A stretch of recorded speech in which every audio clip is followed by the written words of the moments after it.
13,000 weyo sikul higa ka higa kaluwore gi iye ma ohiwe pacho ka. Ma en kaluwore kod ripot ma ogol kod riwruok ma ok mar piny owacho mar Zizi Afrique ma otimo nonro margi e kaunti ma Siaya, Samburu kod Mombasa.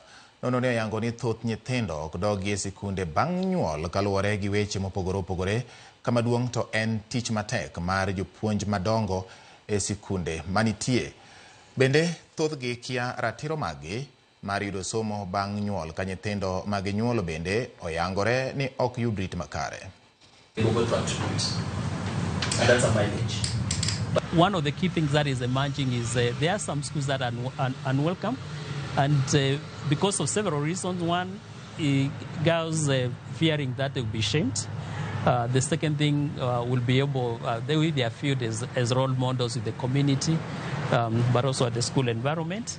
And the third thing is about kind of stigmatization, and that this settles back again to the school administration in terms of how can they support the girl to be able to address some of these barriers, knowing that they have someone new also in their life, that young child also needs to be taken care of. It is just for us to now rethink and really check whether we have done our work.